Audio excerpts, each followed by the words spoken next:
and welcome back to Dime to Diamonds. I am Suzanne Porske with Phoenix Financial Group. Today, I am joined by Mark Farquhar with Phoenix Financial Group. Rachelle Harp with Harp Accounting. Yes. Yeah. I know it's been a while since the three of us have been behind a camera together. It's been too long. I think last time we had Santa. Yes, it was holiday season, and that's probably why. Yes. How are things going with you? You ready for the Super Bowl? Yeah, looking forward to it. Family's coming over. We're going to watch it and hope the Chiefs don't win. Oh my gosh. Shun the non-believer. Are you an Eagles fan or you just hate the Chiefs? You hate the Chiefs because you're not a bandwagoner, are you? Time for someone else to win, maybe. How would you feel if they said, it's time for somebody else to make money instead of Mark? Anyways, who are you rooting for? Oh, are you Eagles? You're not. I mean, I'm always for the underdog, right? Everybody's on. They think that the Chiefs are going to do it again. I just think it's time for Chiefs. Y'all need to watch Netflix and you need to see Patrick Mahomes and his family. Just saying. I think the Eagles have the bigger payroll, though. So who's the under? Yeah, that's true. But they didn't do a documentary that I've seen. I'll watch that. I'm a sucker for it. Hey, today we are talking about one of the blogs that was just put up on the website. Like I told you, I'd have to ask my husband, but I could talk about this in my sleep. People leaving their 401ks at prior employers. Oh, yeah. I'll see that a lot. Drives me crazy. And in today's world, most people are changing jobs, 3-5 years into a career, and they are switching to a new employer. And there's paperwork that goes involved, but it's also one of the things that's out of sight, out of mind. I don't even know if people even know they leave some stuff behind. I know the young ones probably don't. I mean, they probably leave a couple jobs and then figure it out later. It seems like, I don't know. Your referral that came in here, her husband unexpectedly passed away. Yeah. 8 employers. We had to go and it's already heartbreaking when they're dealing with the loss of a loved one. Correct. And then we are playing I Spy and calling these companies and then talking to the HR and then proving who she is and the death certificates and all this. And some said no or yes back then, but then we changed administrators. So what would have been Empower is now another company. And so that is definitely the heart of who I am as far as a financial organization and holistic. Well, even for an individual like yourself who knows who to reach out to and who to contact, it's still overwhelming. But imagine, someone who has no idea of how to start. Where do you start? I mean, that's one of the biggest questions is where do you start? So, and can you believe in this day and age today, and I say today because it says it even in the blog, we reference it. As of today, there isn't a portal that you can go on to unless you're in a certain, like here, we have lost money, scissor tail. Yep. But if that person has moved around or their home office is in another state and they've got that money, it might not be in the state you're in. So every state has a lost money department. But like I put in the blog here, that Secure 2.0 is coming. Thank God. Finally, there's going to be a database that you can go to for these retirement funds that are in there. But until then, I think of my husband, his brother, so my brother-in-law, he unexpectedly passed away, I think 54, no, not married, no children. Do you think that we talked about at Christmas or any big, holidays you're with family? Hey, where's your lost 401ks? Or where did you used to work? You know what I mean? And they don't have a trust in place or they don't have somebody that they're a financial advisor. And today when we had Nyoka in here, one of our clients, I'm like, everything is in our CRM for you, your latest property tax bill, every penny of everything. But that financial organization, a lot of people don't have it or don't go to somebody. Right. Well, and they don't even think about it. I mean, so it's a hard piece to get people to come in and see that it's a value. Nobody thinks that they're going to leave the world tomorrow, so they just put it off, right? Yeah. Unfortunately, the reality is if you don't have that money may never find your family, correct? I mean, right. Didn't you have one from California that just didn't have any idea she had that 401k? I mean, it was like yeah, we were driving back. Treasure. Yeah. we were in a rental truck as a friend from high school, and I noticed that she was selling stuff on Facebook. I was like, "Hey, what are you doing?" She said, "I'm moving." So yes, I flew out there, got in the moving truck with her, and we were driving back. And I think it was day 2. And we were talking about 401ks and lost money, and her financial goals and all that good stuff. And she said, "Man, I worked for Nordstrom's for like forever. I wonder if I have anything there." Yeah. And, we start talking.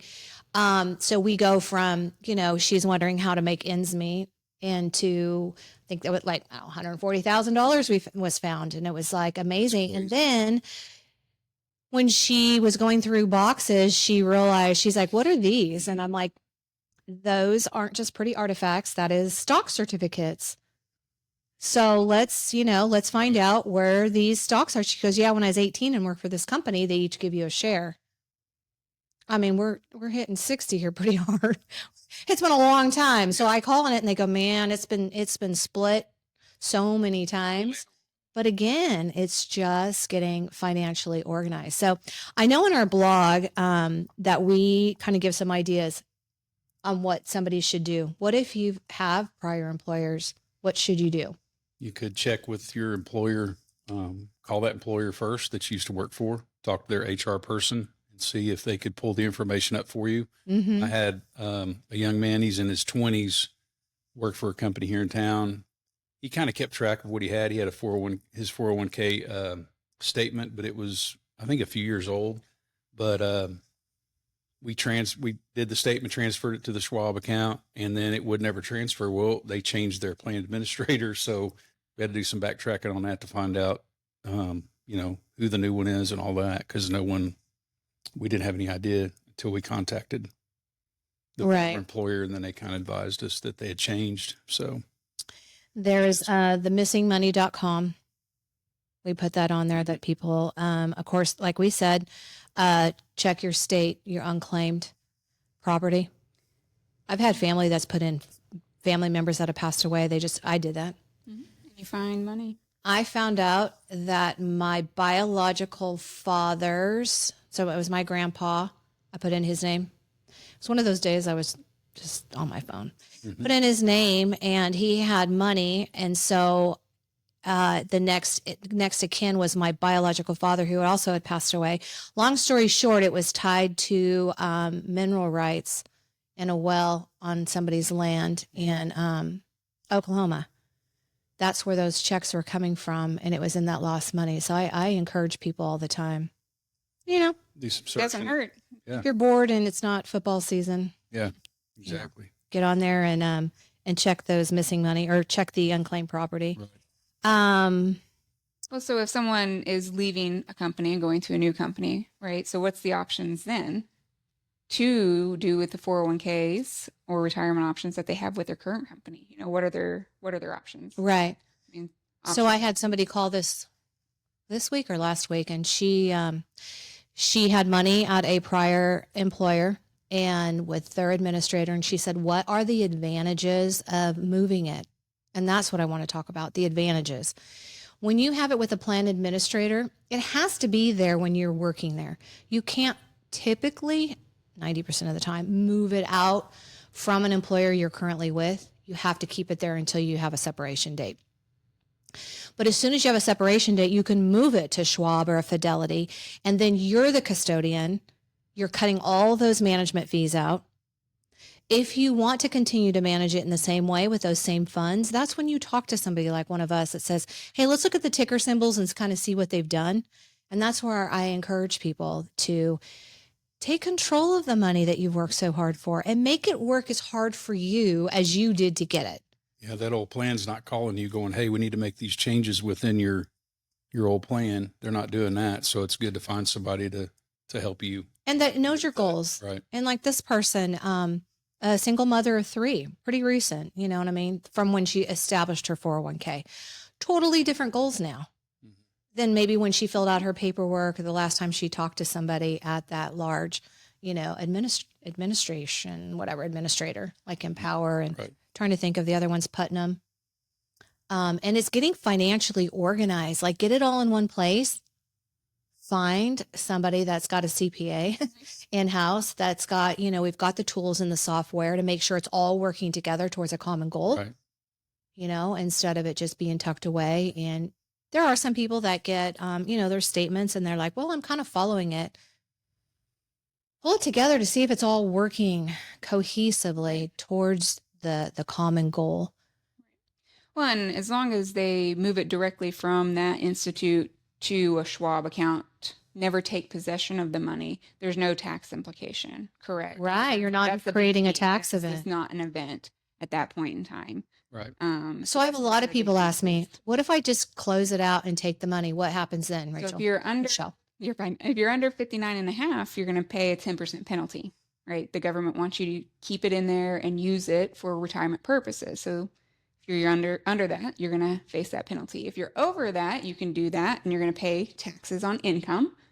And it shows up as income. It shows up as income. Right. Yep. So, you want to do some tax planning if you do want to actually close it out. But, when you roll it directly from one custodian to the other, you can avoid that penalty. So we say it like it goes from like to like. It goes IRA to from 401k to IRA. So it's staying like to like. This is a big deal that Mark and we were in a conference last month, and a lot of people don't understand the tax implications, this tax bomb waiting for them when they retire, because they built up this money in a never before taxed account. And they go, that's okay. It can keep on building. But at age 73, we have, Required minimum distributions. Right, RMDs. Yeah. Take it. 27.4% of their balance has to come out. Correct. And so what happens to their Medicare, the cost of their Medicare? Can go up, right? Because it's based off your income, as well as taking that large of a percentage of an account could cause your income percentage from a tax perspective to jump. And you can't control that, right? Because at this point in time, you're required to take that amount. Versus if you have a mix or you have a lower, start doing it earlier, you might be able to strategize and plan and keep yourself in a lower tax bracket so you can mitigate some of that. Right. And we call it's IRMA. Mhm. And IRMA is the B word because it's what our government has put in place to tax the heck out of people. And they think when they retire, oh, I'm going to have lower taxes, all this. And it's like, how do we make it plain vanilla to explain it to people that IRAs are great? It is a great, it's such a good, what am I trying to say? It's a good tool. Yes. And the larger amount of money you have, the greater tax earnings or the greater earnings that you have. So you're exponentially growing it. Correct. There's such a balance there at 59 and a half to the age of, I even say 65, to get that balanced out between an IRA and a Roth. Correct. Yeah. And I mean, you got to think of it too, when some of these vehicles became in existence, many people didn't have the wealth that people are accumulating now. Therefore, their tax bracket wasn't jumping in retirement. You weren't earning Social Security plus this huge amount and, retirement from this company and from that company. And so their income levels weren't exceeding. So they had to lower. But a lot of people nowadays actually pay a higher effective tax rate in retirement than they did when they were actually working. Right. That's why it's so important to have everything organized and under one management. Yeah. That's what we do with our client. Yes. To have everything out on the table so they know exactly what. So you can balance that fine line and that strategy of ensuring that you can stay in the lower brackets as much as possible. I mean, they're right. a good problem to have, but it can be a frustrating problem to have too. Right. And the other part with it is on those IRAs is making sure that you have a trust set up as a beneficiary instead of a person, because those never before taxed money, again, the government is awaiting and counting on it because of our deficit. They're trying to get a hold of that money. So they've got all these things in place. Oh, if you pass away and it goes to the beneficiary, tax. Correct. If it's a trust, at least you can mitigate that and spread that out. And the person receiving it, the executor, can make sure to work with the holistic plan and look at your taxes. And we've done that with some people. We go, you really should be pulling out at least $22,000 and seeing it this year, because If you did 23, Yes. you're going to be up in a higher tax bracket, or if you know what I mean? Correct. And everybody is so different on that. And that's where the trust comes into place. And it's the beneficiary in all your accounts. So then it can be strategically Yeah. distributed. Dispersed, yeah. Getting that retirement tax wise doesn't really get a lot easier. It could get a lot more in depth than it is now. So I think it gets more complicated Yeah. when people get into retirement. Are you kidding me? I totally think it gets more complicated. yeah. And then that's where I'm like, hey, you might want to come up with a hobby that you get paid for. Right. You know, I had one lady, I go, what do you like to do? And she's like, nothing. I just like to work in my garden and grow tomatoes. I'm like, here you go, sister. We're going to open up and then donate it, or go to the, local farmers markets and sell your jars of tomato sauce. And let's get you an offset to the taxes that you're going to, because you're now creating a paycheck out of never before tax money. Right.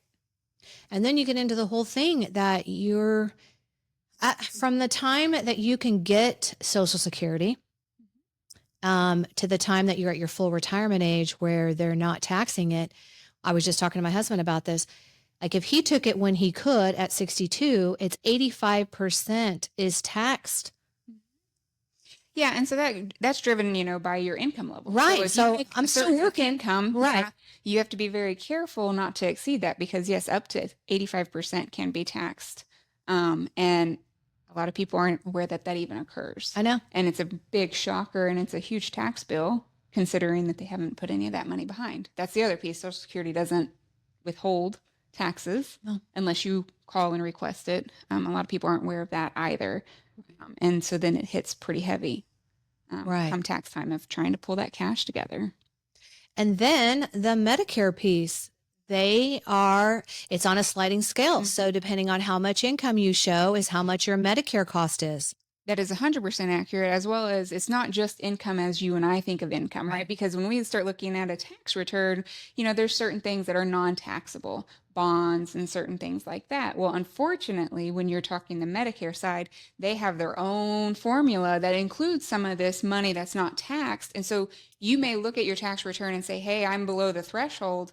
But because you have some of this other items going on the side, you actually might be over that. And it's going to cause it to jump, a couple thousand. I mean, it's large amounts that, you pay year over year on your Medicare. So what happens when somebody is retired and they decide to sell a rental property? Like, we have clients that have one of them 17, and they're realizing it's not fun anymore to have to manage and take care of them. We've also asked them, we're like, what's the plan? What are you trying to do? Oh, these are inheritance. Have you talked to the people that you're graciously giving these to? Do they want this mess? And then they're like, oh, we talked to them and they don't want it. So now we're going to start selling it. Where does that show up on the tax returns if they just sell it and they get that capital gain? Yeah. If they just go out and sell it right now. Right meow. Yeah. We might have to have conversations about staggering some of this out. Yeah, they're going to face capital gains, and they're going to have possible depreciation recapture. It could be a very, very large tax bill for them. It's, rental properties, any type of income is a great opportunity. But when it comes time to sell those assets, just like if you were trying to sell a business, that original piece that you invested in but is great, and that's your basis or what costs. And then anything that you make over that when you sell it. So some of these people have owned these houses for probably 17 years. Right. So we know what the market's done. Right. They're going to pay, up to 35% capital gains. Right. Might be lower. It could be 0. It could be 15. But, if we're talking 17, it's going to be in that higher range. Right. And so you need to be aware of that, choosing how to sell, as well as maybe you don't actually want to sell. Maybe you want to have a different conversation. Right. And do an exchange. Like you were saying, sometimes you can do, yeah. We know we do 1035 exchanges on investment to investments. What is it when they do rental, when they do So like a 1031 exchange, it would have to be same like kind property. So they would have to purchase another rental property. So if they're trying to get out of that might not be a great option for them. But for people who are running a rental business or any business, if they have an opportunity to sell a property that they have, if they follow certain rules and timelines, they can take all of that and reinvest it in a similar property, like kind exchange, and postpone those capital gains for longer. Oh, okay. Right. So then their basis in that, it goes up. And so they're postponing those capital gains for a longer time because they're Right. reinvesting it into a company, Right. essentially. Okay. Fantastic. Well, we've covered a lot today. You know, we start off with our the blog. I can't encourage you guys enough if you're listening or even watching.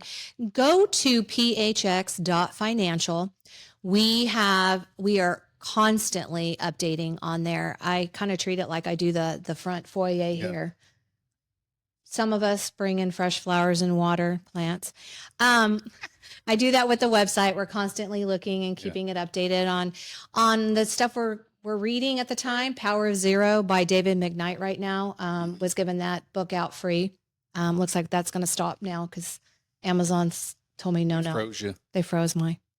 I guess when you give away 75 books, they're getting like a little suspicious. But I do have another book, the Holistic Retirement. More than happy to send that out to anybody. Good one. Yes. Again, talking about taxes and these taxes that are sitting out here waiting to pounce because of our deficit. And but I think if anyone out there needs help getting organized, it's just a matter of gathering all your accounts up, any retirement accounts, everything, and just kind of let us help you go through it. And it doesn't cost anything.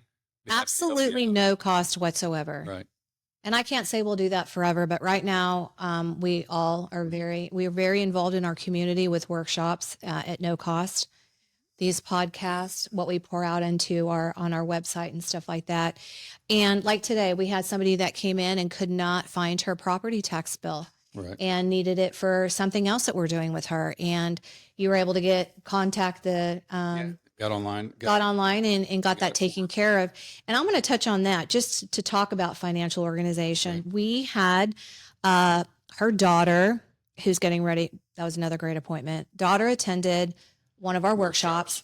She came in here and said, I don't know if I can retire anytime. Like, all I know is I put my head down. I've worked for the same company for decades. Could you look at, she's like, can you look at this and tell me? And I looked and I looked and I read and I got online and I said, so why are you working? You could retire and actually make more money in retirement than you are right now. But it was a series of questions. Do you have a trust? Do you own a home? Right. How much do you owe on your house? What do your debts look like? So we went through that with her. And so by the time she said, can I come back? We set another appointment just for her to hear it again. I was like, yeah, you can retire. Did all that. And then she referred her mom, and she was telling her mom about it, who's 82 years old.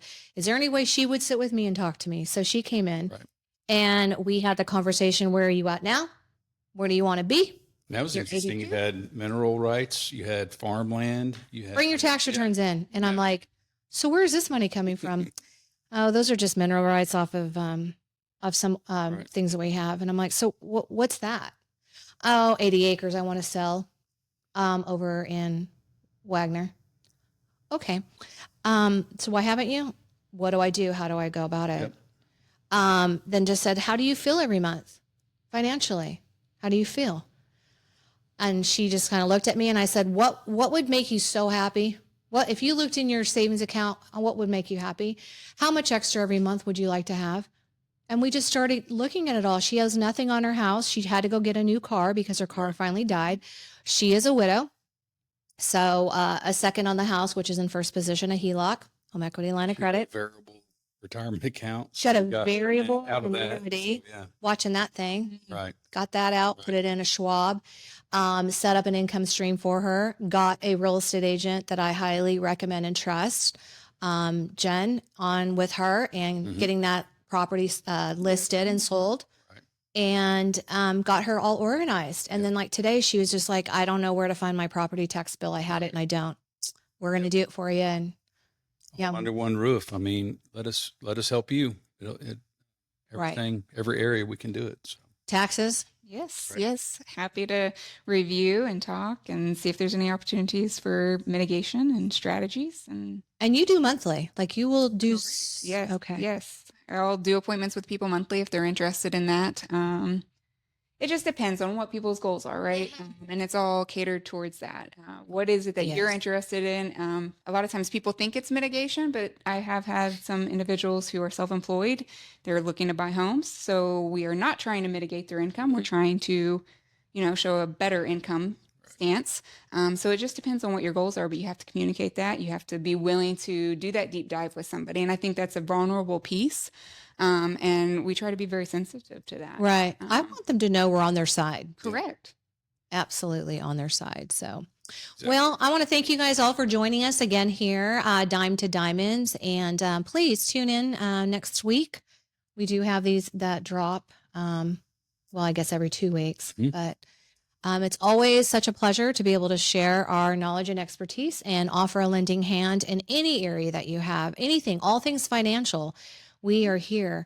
We may not do it in-house, but we have got really good connections that we use ourselves, whether it's Exactly. health insurance, auto insurance, Right. whatever. If we don't do it in-house, we have somebody that we can hook them up Make with. it easy for you. So Yes. All right. I'm Suzanne Porske. I'm Mark Farquhar. Rachelle Harp. You guys have a great rest of your day. Thank you for listening. Subscribe.